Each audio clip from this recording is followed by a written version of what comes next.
kind of the newest breaking news in the NFL. If you listen to our favorite morning program, Dirt and Sprague, they started touching on this a little bit, and we'll get into it as well. The Seahawks have decided to extend GM John Schneider through the 2020-30 NFL draft. 2020-30. 2020-30. Is that what I said? Yeah. Did I stutter? 2030? 2020-30 is what Yeah, I said, and I'm sticking to it. That's a long extension. That is huge, dude. That's a 20,005-year extension. Well, if you got your guy, you got your guy. I mean, you know. I would extend my wife to 2020-30. Not touching that. Ooh, now I follow. I might touch that. Nope.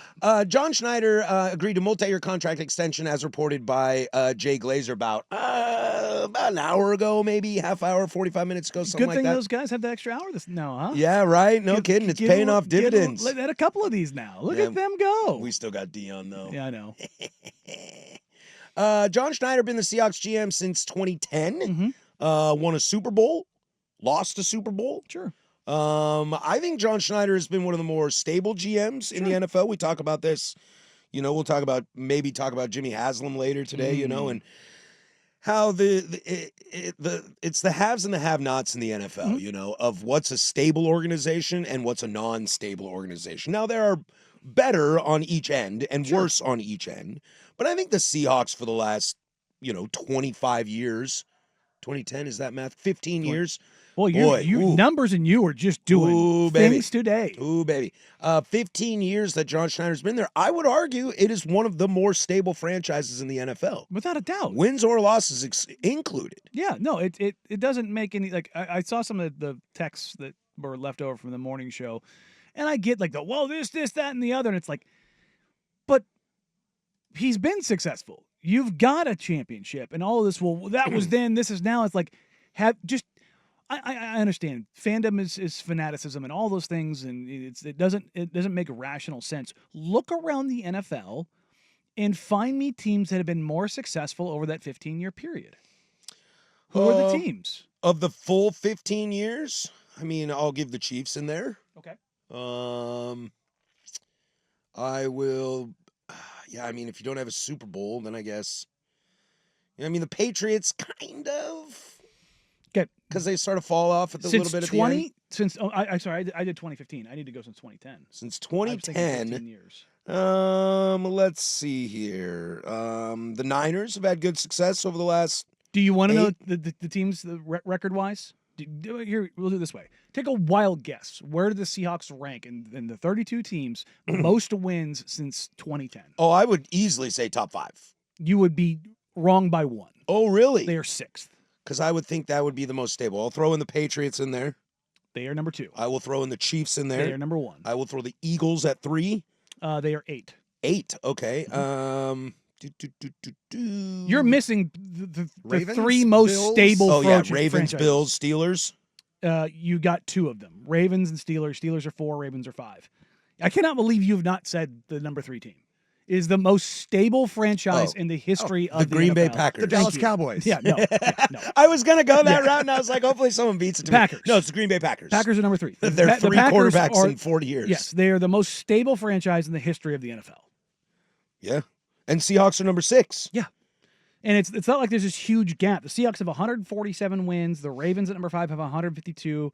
The only tie break is that the Steelers and Ravens have the same amount of wins. The Steelers have 2 ties. The Ravens have, the Steelers have 90 losses with 2 ties. The Ravens have 92 losses with no ties. And I believe, oh no, it couldn't work out that way. I thought the Steelers and Ravens had a tie in there. I could be wrong. I guess the record says I'm wrong. So I thought they had a tie in there. I'm going to go with NFL ties are not ever going to resonate in my brain. Oh, no. But there is one. I could just picture the Steelers in a tie game. I could have swore it was an in-division one, but I guess I was wrong. But this whole idea of we can do better, I'm like, this is the same conversation I have with Blazers fans when things are going relatively well or they're building towards something and something's actually better than what you think it is. It's like, compare yourself to, let's go to the bottom of the list. The Bears are 25th.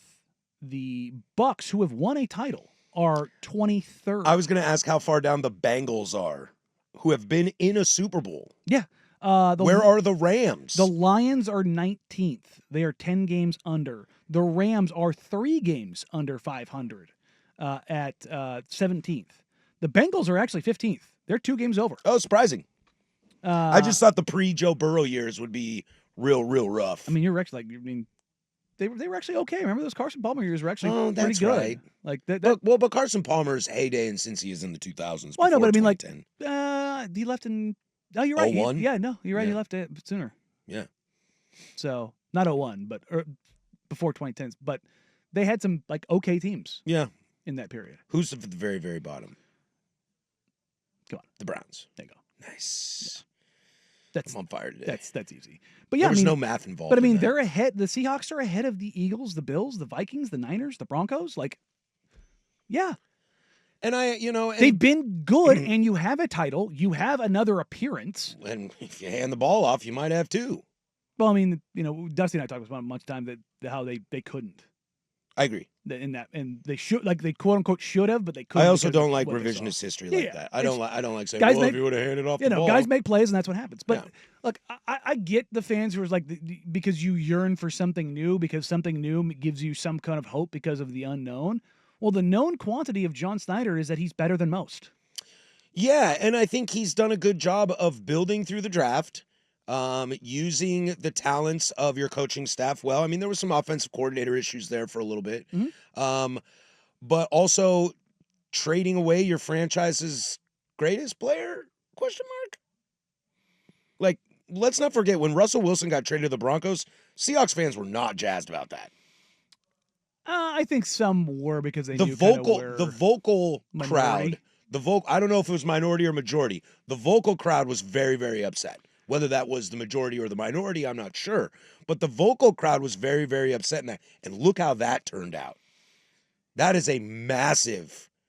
It's a win. Avoiding of an S show. Yeah, and some of the stuff that they got back in return, like Noah Fant being let go. And although who knows, does Russell Wilson struggle in Seattle the next year, like he did in Denver? Yeah, I don't know. That stability's got to count for something, right? Well, they probably would have killed him. That was the other reason that you had to trade him. Well, yeah, locker room stuff. It's just that kind of stuff, and that's again, I think that's a credit to Schneider. That's what I'm saying. Of knowing that and understanding that and what they had to do and what needed to happen. And do I think Schneider's the best GM in football? No, but if he was my GM, very happy. Look, man, as a Raiders fan, it has been a long time since there was a GM in there that has been worth their salt. And they had a GM last year. They bring over from the Chargers. He drafts Brock Bowers, and I'm like, hell yeah, you may have drafted the best player in the draft. Yeah, he's great. And he got fired. And I was like, God dang it.